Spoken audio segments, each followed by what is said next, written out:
Tenemos entonces un programa de lujo. Agradecemos la presencia en los estudios de FM Keops del diputado nacional de la Unión Cívica Radical, Ricardo Alfonsín, y el diputado nacional provincial.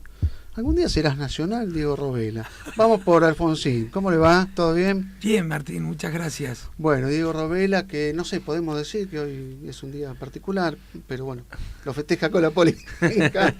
Si lo quiere blanquear, lo blanquea. Yo no lo voy a obligar. Pero, sí, ¿cómo que no? Le estaba contando a Martín que hoy cumplo años de casado, 27 años de casado con Marcela, y bueno, lo estoy festejando junto a Ricardo. ¿Por qué no le mandás a Marcela un cariñoso saludo y decirle que vas un poquito más tarde a tu casa? Sí, que nos queda un largo recorrido todavía.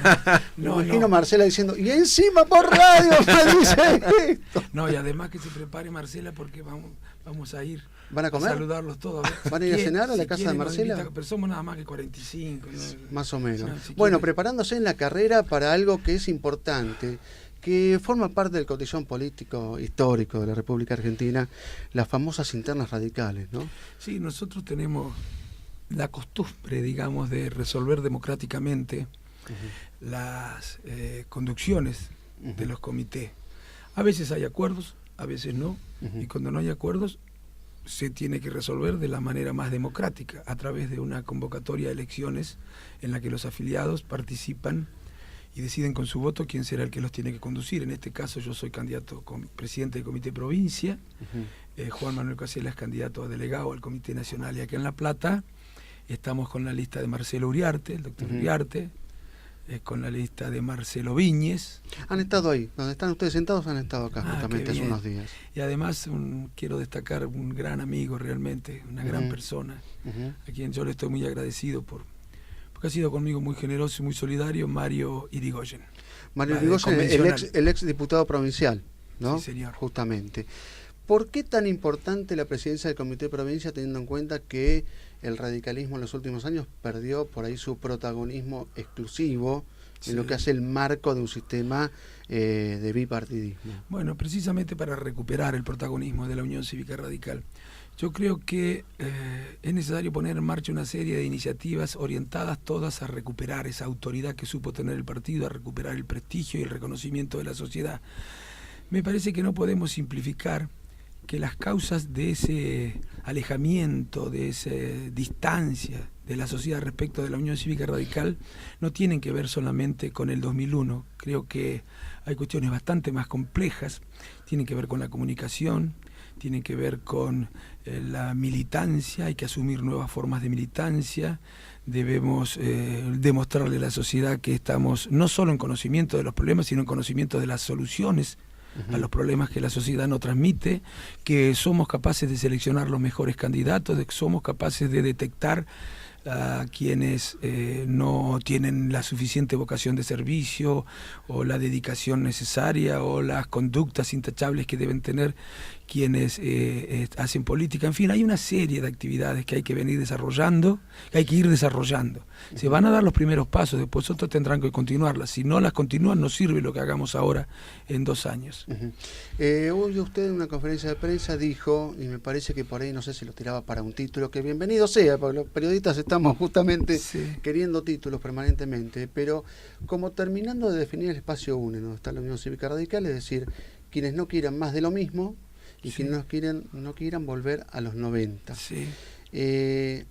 Digamos, esa es la particular definición que ha llegado como conclusión a esto, pero sin embargo se ven pulseadas dentro del espacio UNEN, donde, por ejemplo, quienes vinculan a Macri con los 90 ven también sectores dentro del radicalismo, que bienvenido sea el debate, que por ahí quieren irse con el macrismo y por transitividad con los 90.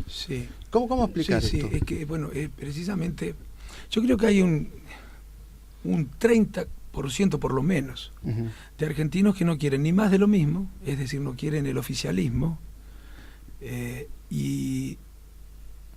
pero tampoco quieren volver a los 90. Quienes no quieren ni más de lo mismo, ni volver a los 90, quienes no quieren ni el oficialismo, ni el PRO, ni el Frente Renovador, piensan en UNEN. Hay un 30%. Y UNEN es un espacio de centroizquierda, progresista, socialdemócrata, como ustedes quieran llamarlo, que pretende relevar al oficialismo. Y es cierto que ha habido algunos dirigentes que por razones táctico-electorales, digamos, proponen incorporar algunas otras fuerzas. Pero en realidad esa discusión nunca se dio en UNEN. Nunca se dio en UNEN, palabra de honor. Y UNEN se reúne todas las semanas. Hay un espacio institucional que reúne a todas las fuerzas. Y es allí donde debe darse la discusión. Y no me parece bien que se hagan declaraciones de esta naturaleza en los medios y no se planteen estas cosas en los espacios en los que hay que plantearlo. Por eso yo le he pedido a los principales dirigentes de UNEN que pongan fin a este tipo de discusiones, que se aclare bien esta cosa, porque nos está haciendo daño.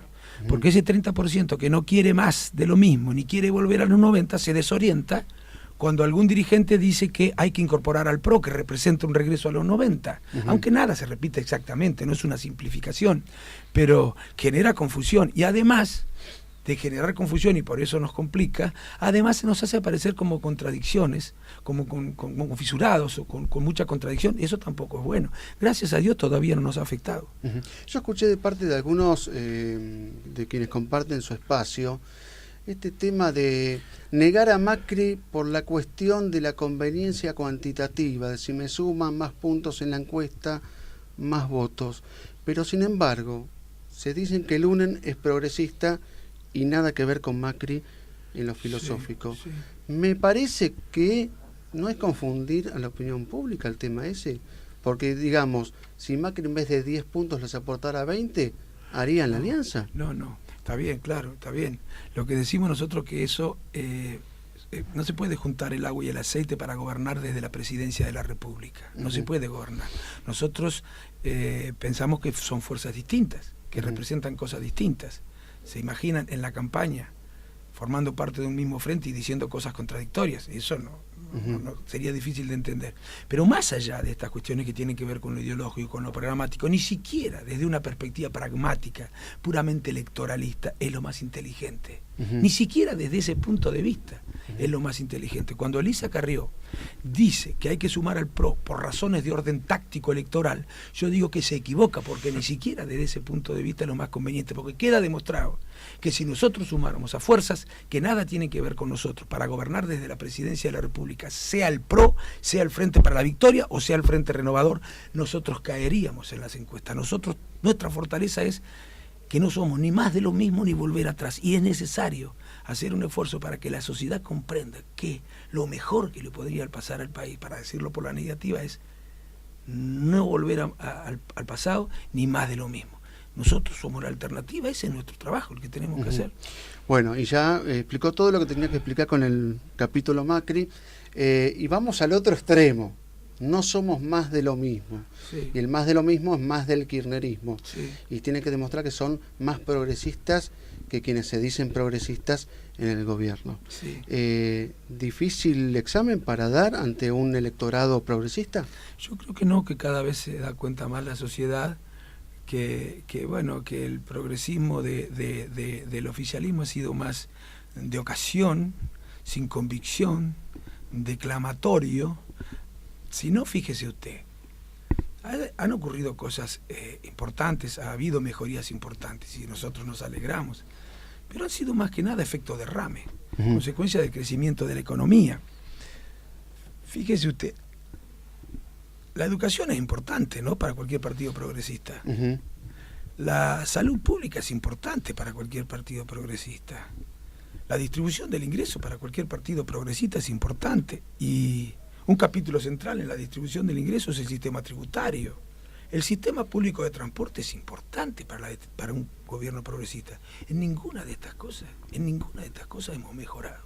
¿Cómo puede un gobierno decirse progresista cuando ha caído la calidad en 12 años, a pesar de que se ha puesto más plata porque se ha recaudado muchísimo como consecuencia del crecimiento económico? ¿Cómo puede decirse progresista cuando la salud, cuando el sistema de transporte, cuando el sistema tributario no ha mejorado en la Argentina? Yo creo que no hay convicción en ese progresismo, no hay convicción. Bueno, nosotros pensamos eso, tal vez estemos equivocados, nadie es dueño de la verdad en política, que lo decida la sociedad. ¿Cómo toma cuando, por ejemplo, dirigentes del kirchnerismo reconocen la gestión de su padre en la presidencia, sobre todo en políticas sociales?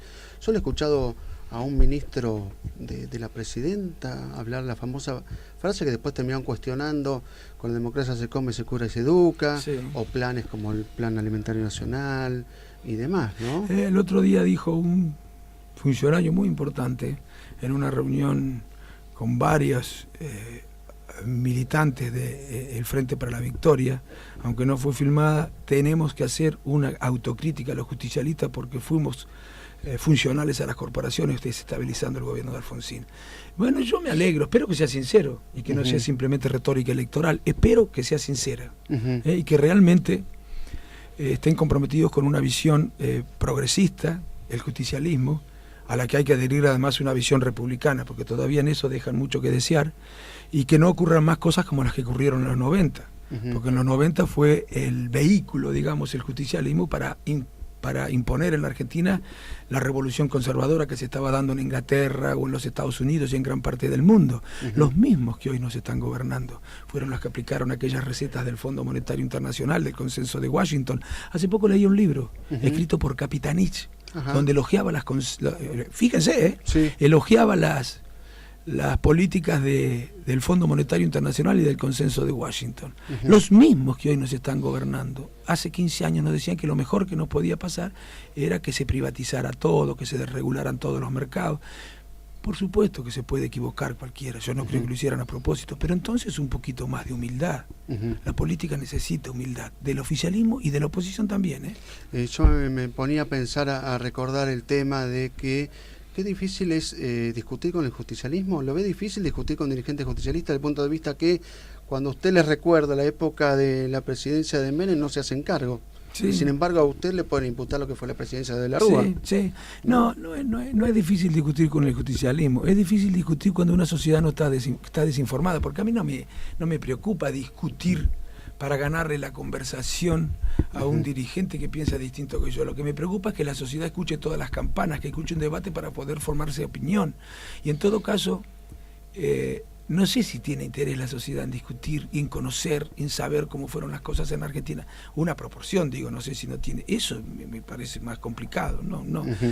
Política, mire, lamentablemente es muy común que pongamos la inteligencia para defender cosas que no se deberían defender. ¿Para qué nos tenemos que preparar los argentinos en medio de este tema de competencias electorales y demás? Pero tenemos que reconocer que estamos en una situación difícil desde lo económico, que desde algunos sectores del kirchnerismo ya están reconociendo que entramos en recesión, que hay problemas de inflación y demás. Esa es una de las preguntas. ¿Para qué nos tenemos que preparar? Y después, difícil tarea la del opositor, por ahí, bueno, usted va a decir dentro del idealismo de la política, pero si le dejan un huevo de la serpiente muy importante, ¿quién quiere agarrarnos ese huevo de la serpiente o esa brasa? ¿No? Sí. Bueno, en lo inmediato yo creo que se pueden resolver los problemas que tenemos, no de un día para el otro, pero se puede recuperar la senda del crecimiento y combatir la inflación y resolver los problemas de energía. No de un día para el otro, pero se pueden resolver estos problemas si todos nos disponemos a hacer algunos cambios. Si el oficialismo, en lugar de pensar cuando toma una decisión en cómo va a quedar, si en lugar de tomar una decisión pensando en quedar bien, toma una decisión pensando en resolver los problemas, a veces hay cierta tensión entre las dos cosas. Y si la oposición hace lo mismo, si la oposición contribuye, colabora con aquellas decisiones que son correctas y resiste la tentación de aprovecharse de los problemas para capitalizarlos electoralmente, o si resiste la tentación de echar leña al fuego, podemos resolver estos problemas. La política está para resolver problemas, para evitar problemas y resolverlos. Para eso está la política. Bueno, UNEM va a colaborar en todo lo que puede. ¿Y por qué digo que soy optimista respecto de que se pueden resolver? Porque el mundo es muy favorable todavía. Aunque nosotros, mire, desde el 2003 el mundo es casi a prueba de burros. Aunque hiciéramos las cosas mal, no teníamos más remedio que crecer. Era tan favorable para la Argentina y para toda América Latina que no teníamos más remedio que crecer. Ahora, no es hoy tan favorable como era hasta hace 2 o 3 años, pero sigue siendo muy favorable. De manera que si actuamos con un poquito más de seriedad, racionalidad, responsabilidad y pensando en el país, creo que podemos resolver estos problemas. Bueno, Ricardo Alfonsín, ya concluyendo lo que es la entrevista, quería un poquito enmarcar el contenido de la entrevista con el tema de que recordar que se postula para la presidencia del Comité Provincia de la Unión Cívica Radical, que bueno, es un acuerdo muy importante que han logrado, porque hace unos años iban por vías separadas, ¿no? Distintos sectores. No, hay internas también. Hay una interna, digamos... No, pero la lista que ahora lo está sustentando usted es un acuerdo que hace unos años, digamos, ahora para un radical promedio hasta sería medio impensable. Sí, ¿no? Pero bueno, hemos logrado que todos los sectores coincidan en la necesidad de poner en marcha una serie de iniciativas. No ha coincidido con esta propuesta, digamos, que han compartido otros sectores también, el Modeso. Pero bueno, veremos quiénes, los afiliados, que sean los que decidan quién es el que mejor interpreta qué es lo que necesita el radicalismo en los próximos 2 años. Yo lo que espero es que participen, porque hay un porcentaje muy elevado de los afiliados que no saben que hay elección, y eso nos debería hacer reflexionar. Y en serio nos debería hacer reflexionar. Pero bueno, mire, si participan muchos, estoy seguro que ganamos por un amplio margen, lo dicen las encuestas, no estoy diciendo una de esas cosas que se repiten en cada elección. No, un amplio margen nos daría la mayoría. Espero que participen, que además de ir a votar a los que los van a buscar y facilitar la concurrencia, desde luego, pero que vayan espontáneamente, que nos acompañen, por favor, el 7 de septiembre. Bueno, y Diego Robela tiene mucho para decir de la ciudad de La Plata, de la realidad del radicalismo platense. Ricardo Alfonsín no lo hace todo solo, ¿no? Usted está ahí acompañando. Sí, estamos... ¿Qué me puedes contar de cómo se llegó a este acuerdo? No, es un acuerdo...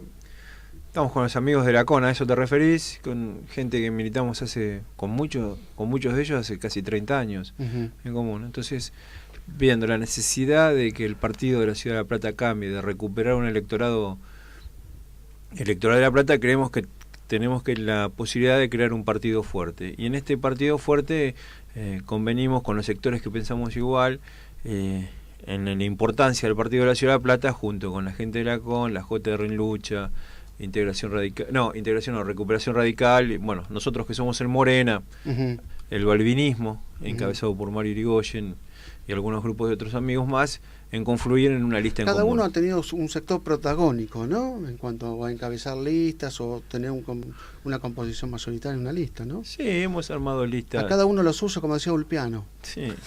No, Ulpiano es una librería también, sí. Una oficia, pero era un curita de Roma que decía. Lo único que me acuerdo, porque yo no estudié Derecho, pero bueno. Sí, no, es muy bueno, muy interesante. Este es uno de los temas de los que no se habla, y es necesario insistir, porque es una industria importante que puede generar muchísima fuerte de trabajo, nos puede ahorrar divisas y puede dejar una renta importante para el Estado Nacional y para el sector privado también. No, y es importante para la región, Ricardo. Bueno, para la región en particular. Porque muchos habló de la región. Acá mismo hemos escuchado notas. Recién hablaba Jorge del tema de la terminal de puertos, que iba a traer una explosión de actividad económica y que íbamos a estar en el país de las maravillas. Y después nos enteramos que era una terminal de contenedores, para transporte de contenedores, como una suerte de aduana legal, ¿no? Pero nada más, para transportar contenedores, y nada de un incremento de la actividad económica se ha producido. Con lo cual, bueno, ¿cuáles son las alternativas para reactivar la economía, Ricardo Alfonsín? Bueno, con relación a este tema del puerto, quiero destacar que estuvimos hoy con Diego, ya varias veces estuvimos con los vecinos de la región La Plata, Villa Elisa, muy preocupados por el impacto ambiental gravísimo que podía tener la autopista, que se va a hacer de la ruta 6, pasando por el Parque Pereira y La Ola, hasta conectar la autopista La Plata. Sí. No solamente impacto ambiental en términos de contaminación, por lo que significaría el tránsito de 1.500 camiones por día, sino lo que podría representar también en términos de inundaciones para esa zona. Alteraría totalmente el ecosistema, digamos. Y lo grave es que se ha encarado una obra de esta envergadura sin un estudio del impacto ambiental. El juez de la causa, cuando los vecinos presentaron una medida de no innovar, hizo lugar porque no había un estudio, y luego la Cámara lo ratificó. La Corte, bueno, dejó sin efecto la medida de no innovar, pero creo que obligó al Estado a que, antes de continuar con las obras, bueno, ordene que se haga un estudio del impacto ambiental. Y no lo han hecho. Eso es una barbaridad. Pero en este país pasan esas cosas nada más, ¿no? Bueno, ¿cómo se recupera? Bueno, yo creo que con políticas que garanticen previsibilidad. ¿Qué es previsibilidad? Bueno, uno es previsible cuando se puede predecir la conducta de uno, ¿no? Cuando se están cambiando permanentemente las reglas de juego, cuando se cambia el sistema tributario, cuando se cambia la normativa relativa a la repatriación de capitales o la relativa a los impuestos, bueno, es muy difícil lograr las inversiones que podrían venir. Es muy difícil que vengan todas aquellas que podrían venir. Yo no digo que la normativa no se puede modificar, pero tiene sus costos y hay que tratar de minimizarlos, no actuar como si cambiando las normas, simplemente cambiamos la norma y no tiene ninguna consecuencia. Tiene consecuencias que las pagamos todos. Me parece que hay que definir políticas industriales, un plan industrial, saber en dónde nos queremos desarrollar, en qué sector de la actividad manufacturera nosotros podemos tener ventajas comparativas, cuáles pueden ser los nichos para nosotros en el mercado internacional. Creo que hay que potenciar el sector agropecuario, no está potenciado como podría estar el sector agropecuario, han caído en 10 millones la cabeza de ganado, a pesar de que el precio del ganado crece, ha subido. En el mundo podríamos tener mucho más grano, hay que agregar valor. En fin, se dan oportunidades extraordinarias, porque lo que nosotros producimos barato y en gran cantidad vale mucho, antes no valía nada. Vale muchísimo. Bueno, hubo una retracción creo que estamos en medio de una trampa. Yo no entiendo mucho de economía, pero es como que vino el viento de cola de 2003 hasta hace unos años, el tema de que había capacidad ociosa en la industria, un tipo de cambio alto benefició que vinieran inversiones, sustitución de importaciones, y de repente todo eso se frena. Bueno, y la gente común como nosotros nos explicamos qué pasó. Porque se cometieron muchísimos errores. Y bueno, hay un momento en el que ni un mundo favorable puede evitar que se produzcan las consecuencias de esos errores. Necesitaríamos un mundo que fuera el triple de favorable, para que pudieran seguir disimulándose las consecuencias de los errores. Esto es pura y exclusivamente consecuencia de los errores. No es que el mundo cambió, el mundo es favorable, no tanto como hace 2 años, pero muy favorable. Lo que pasa es que son tantos los errores acumulados que ya no alcanza con ese mundo favorable. Necesitaríamos que fuera 3 veces más favorable, no, y así no va, eso no va a ocurrir. Eso no va a ocurrir porque no probamos haciendo las cosas bien. Podríamos estar mucho mejor de lo que estamos. Yo no digo que no se haya hecho nada, que no se haya aprovechado la oportunidad que nos brindó el mundo. Digo que no la aprovechamos como la podríamos haber aprovechado.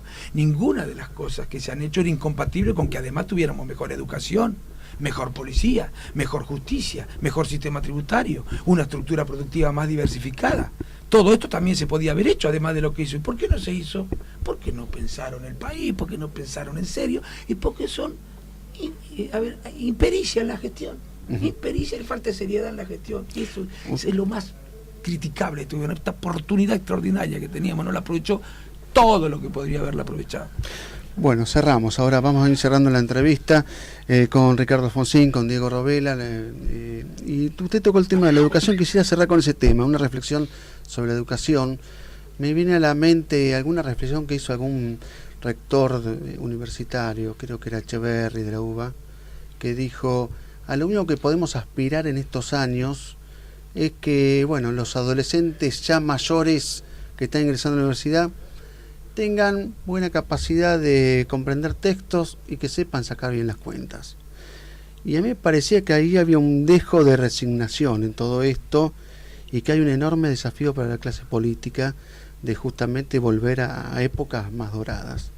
¿Usted comparte esto? Sí, por supuesto, la educación. Comparto lo que usted dice. Tenemos que a ver, la escuela tiene que preparar más que para comprender textos y saber sacar cuentas. La escuela tiene que formar en valores también. La familia también, La familia también, porque no puede ser que lo que la escuela teje, la familia lo desteja. Que la escuela enseñe en valores y la familia relativice esos valores. Los dos deben trabajar en conjunto. Ahora, yo le digo una cosa. A mí me preocupa que como sociedad no seamos tan exigentes con la educación, porque es tan grave como lo que ocurre con la seguridad, tan grave como lo que ocurre con la seguridad. Ni individualmente ni como país nosotros vamos a poder desarrollarnos si no tenemos una buena educación. Los más ricos se la van a poder proveer en las escuelas privadas, pero la inmensa mayoría de la sociedad, salvo casos excepcionales, van a tener muchas dificultades para desenvolverse si el Estado no garantiza una educación excelente. Puede haber cosas más importantes, puede haber de destinar recursos a esto. Puede haber algo más importante que esto. Bueno, y sin embargo no se lo valora. Bueno, Ricardo Alfonsín, diputado nacional, candidato a presidir el Comité Provincial de la Unión Cívica Radical. Diego Robela, diputado provincial, muchísimas gracias. No, gracias a vos, Martín. Y nosotros nos despedimos, cortamos el programa y agradecemos nuevamente a las autoridades de FM Keops, justamente, a Pablo Urquevi, que también tuvo que ver con la presencia de Ricardo Alfonsín, de Diego Robela. Le voy a saber corresponder con algún favor a Pablo, también a Marcos Cardoso, autoridad de FM Keops, y nosotros nos despedimos. Saludos a Claudio. Y a Claudio Cardoso, obviamente, que está acá. Que está Claudio, nos debe unos goles, justamente, el amigo Cardoso. Y bueno, viene Gustavo Sacanino en la continuidad de la programación de FM Keops.